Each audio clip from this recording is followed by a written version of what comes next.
Last 5-6 वर्षों से भारत अपने घर में इतनी अच्छी टेस्ट क्रिकेट खेल रहा था कि भारत के जीतने को हम खबर ही नहीं कहते थे। भारत हार जाए ये खबर बनती है, क्योंकि भारत को भारत के अंदर हराना एक बड़ा मायने रखता है। मगर न्यूजीलैंड ने पहला टेस्ट मैच हराया तो लगा कि शायद एक बुरा दिन हो सकता है कि 46 पर ऑल आउट कर दिया।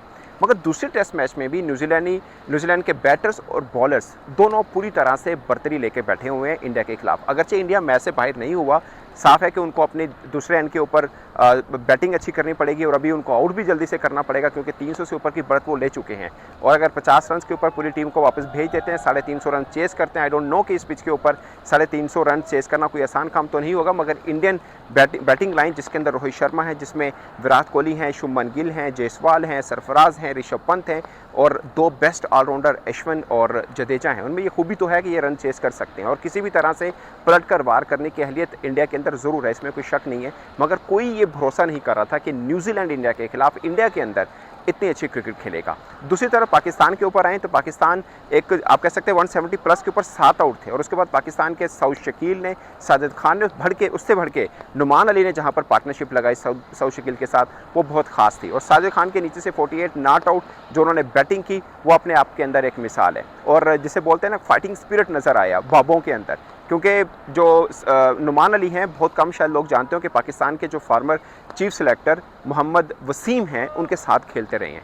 अब उनकी एज का आप खुद अंदाज़ा लगा लें। वो टेस्ट के अंदर खेल रहे हैं, बॉलिंग के अंदर भी उन्होंने अपना कमाल दिखाया। 3 हमने इंग्लैंड के बैटर घर भिजवा दिए और बाकी भी मुझे लगता है कि मैक्सिमम 100-125 की बढ़त मिलेगी इंग्लैंड को और जो पाकिस्तान आसानी से जीत सकता है। यानी पाकिस्तान इंग्लैंड रावलपिंडी के अंदर मुझे पाकिस्तान फेवर लगता है। वहाँ पे न्यूजीलैंड और इंडिया के अंदर इंडिया को बहुत कुछ करना पड़ेगा। पहले उनको ऑल आउट करना है और उसके बाद अपने बैटर्स को ज़बरदस्त किस्म की बैटिंग करनी है। कल मैंने व्लॉग किया था, मैंने मेंशन किया था कि सेंटनर न्यूजीलैंड के वो स्पिनर हैं जो मुश्किल पैदा कर सकते हैं इंडियन बैटर्स के लिए। अब देखिए 19 लगभग ओवर किए हैं या 20 समझ लीजिए, उन्होंने 7 खिलाड़ी को आउट किया है। कोई स्पिनर इंडिया के अंदर आकर इस तरह की बॉलिंग शो कर दे, ये कोई सोच नहीं सकता है। और आप दुनिया भर में जिस मर्जी जिसे बोलते हैं ना, जो क्रिकेट को कवर करता है या कोई फॉर्मर क्रिकेटर है, उनसे पूछ लें, दुनिया भर में सबसे अच्छे स्पिनर्स को जो खेलते हैं वो इंडियन बैटर्स हैं। और इससे एक खूबसूरत डेकोरेटेड बैटिंग ऑर्डर क्या हो सकता है?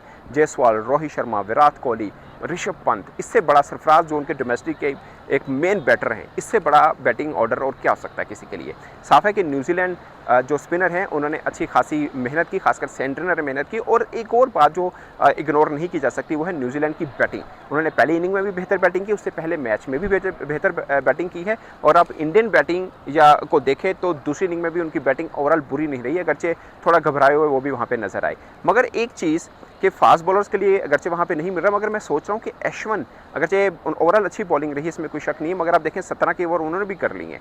अब सेंटनर और अश्विन का कंपैरिजन करें, अगरचे मैं समझता हूँ कि एशियन कंडीशन में उनसे अच्छा स्पिनर कोई नहीं है अश्विन से अच्छा। और अब न्यूजीलैंड जो कि स्पिनर को अच्छा नहीं खेलते हैं और इतना अच्छा खेल रहे हैं। उसके बाद एक चीज़ मेरे जहन में आई बहुत ज़्यादा, मैं पाकिस्तान और इंडिया दोनों के मैचेस देखकर एक चीज़ जहन में आई कि हम लोग क्या करते हैं। हम लोग ये करते हैं कि कोई गोली टीम आए, स्पिन ट्रैक बनाओ और इनको फंसाओ। जैसे आकिब जुवैद ने कहा, हमने इंडिया से सीखा एक तरह से, क्योंकि आकिब जुवैद बहुत बार इंडिया की एग्जाम्पल देते हैं। इंडिया हमेशा ऐसा करता है, गोली टीम आई, स्पिन ट्रैक बनाती है और फंसाती है, 3 दिन में मैच खत्म कर देती है। हमने वही सीखा। मगर अब गोरी टीमों को स्पिन ट्रैक पे खेलना आ गया, ये अब हमें समझना है एशियन टीमों को। अब देखिए पाकिस्तान भी फंसा हुआ था, सऊद शकील ने एक्स्ट्रा ऑर्डिनरी एक इनिंग खेली है, वरना पाकिस्तान वहाँ पे फंसा हुआ था। और साथ नुमान अली को एज्यूम नहीं कर सकता कि नुमान अली इतनी बड़ी पार्टनरशिप लगा सकते हैं और साजिद खान नीचे से इतना अच्छा खेल सकते हैं। मगर एक तरफ हम भी घबराए हुए थे और लग रहा था 60-70 की लीड ले लेगा इंग्लैंड, और अगर वो ले लेता खुदा ना खासा तो मैच पाकिस्तान के हाथ से गया था, जो अब पाकिस्तान की गोद में है। अगर यहाँ से हम हारते हैं तो कोई लॉजिक नहीं बनता, क्योंकि पार्टनरशिप नहीं जमने देनी अब। और जिस तरह के स्पिन अटैक हमारा छाया हुआ है वो ज़बरदस्त है, इसमें कोई शक नहीं। साजिद और नुमान ने ज़बरदस्त किस्म की बॉलिंग की है। उधर इंडिया के लिए मुश्किल ये रही है कि पहले उनको सारे ऑल आउट करने हैं और उसके बाद कितनी बढ़त लेता है न्यूजीलैंड, और वो चेस करना ज़ाहिर लग रहा है कि अगर 50 रन भी और करते हैं तो 350 रन इंडिया को टारगेट मिलेगा। अगर 100 कर जाते हैं तो 400 टारगेट शायद इंडिया के लिए बहुत मुश्किल रहे। अगर 350 तक हुआ तो उनके बैटिंग लाइन इतनी अच्छी है, बैटिंग लाइन उनकी इतनी भी अच्छी है कि 400 तक का भी चेस कर सकते हैं। मगर जो उनकी अब तक की बैटिंग पोजीशन रही है ओवरऑल एक इनिंग के अलावा, यानी पहले टेस्ट मैच की दूसरी इनिंग के अलावा, उनकी बैटिंग थोड़ी लड़खड़ाती नजर आई है न्यूजीलैंड बॉलिंग के सामने। तो कुल मिला के मुझे ज़ाहिर ये लग रहा है कि पाकिस्तान के ऊपर कोई जादू था वो शायद पलट के बॉर्डर पास चला गया। क्योंकि हम हमेशा एग्जांपल देते हैं कि इंडिया को देखें, इंडिया को देखें, इंडिया को देखें, मगर अब इंडियन क्रिकेट थोड़ी सी, मुझे एक चीज़ पता है क्यों लग रही है, अगरचे ऐसा होता नहीं है क्योंकि इंडिया की बॉडी लैंग्वेज कभी ऐसी हुई नहीं है, खासकर रोहित शर्मा की कप्तानी में, कि वो कहीं से भी कॉम्प्लीसेंट हो, और खासकर उस टीम के खिलाफ जिसने पहली मैच में उनको हार दी हो। मुझे नहीं लगता कि कहीं से कॉम्प्लीसेंट होते हैं, बट बज़ाहिर ऐसा लग रहा है कि शायद कहीं हो तो नहीं गए हैं, क्योंकि 3 बल्लेबाज उनके, सिर्फ 3 बल्लेबाज 30+ के ऊपर गए हैं, सिर्फ 3 बल्लेबाज।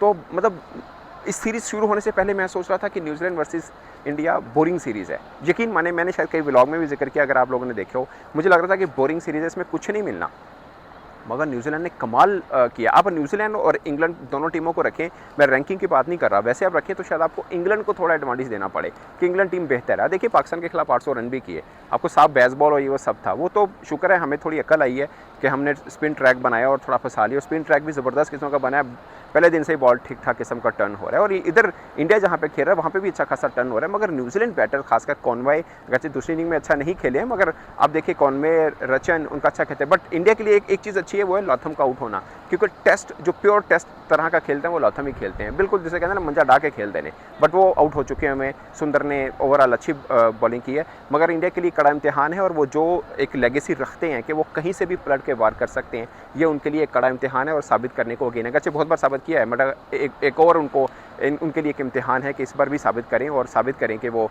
टेस्ट की बेस्ट टीम है, जो कि वो हैं। और एक और प्रॉब्लम रहेगा, अगर इंडिया यहाँ से मैच हार जाता है न्यूजीलैंड से, वो जो टेस्ट चैंपियनशिप के ऊपर इंडिया का था ना कि इंडिया टॉप पर है, तो बॉर्डर गवास्कर सीरीज़ के लिए इंडिया के ऊपर कोई दबाव नहीं था। अगर वो न्यूजीलैंड के खिलाफ सीरीज़ जीत जाता, दबाव इसलिए नहीं था कि वहाँ पे जाके सिर्फ आप ड्रॉ भी कर लें तब भी आप टेस्ट चैंपियनशिप का फाइनल खेल सकते हैं। मगर अगर यहाँ पे हार जाता है इंडिया, यानी टेस्ट सीरीज़ हार जाएगा एक तरह से, तो फिर इंडिया के लिए दबाव रहेगा कि ऑस्ट्रेलिया के खिलाफ भी 1-2 मैच जीतने पड़ेंगे। वो क्या परसेंटेज रहती है वो ऑफकोर्स मैच के बाद आएगा, मगर ये ज़रूर हो जाएगा कि इंडिया को जीतना पड़ेगा। फिर इंडिया के लिए थोड़ी मुश्किल रहेगी, थोड़ा दबाव रहेगा, क्योंकि इससे पहले तो यही था कि बस ड्रॉ कर लें तब भी वो वर्ल्ड टेस्ट चैंपियनशिप का फाइनल खेल सकते हैं। अगर ये सीरीज़ हारते हैं तो ये दबाव उनके ऊपर बढ़ा रहेगा। तो दोस्तों ये है सिचुएशन, और मुझे लगता है कि कल तक दोनों की सूरत हाल काफ़ी क्लियर हो जाएगी, पाकिस्तान के भी और इंडिया के भी। और मुझे तो लग रहा है पाकिस्तान वाला तो मैच का रिजल्ट ओरिएंटेड मैच होगा, और इंडिया का मैच भी रिजल्ट ओरिएंटेड हो सकता है अगर न्यूजीलैंड बहुत अच्छा खेलेगा तो।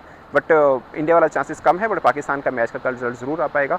दोनों का मैच आपकी नज़र में किस रुख जा रहा है, अपनी राय कमेंट बॉक्स में ज़रूर बताइएगा। मेरी तरफ से इतना ही, इजाज़त दीजिए, अल्लाह हाफिज़।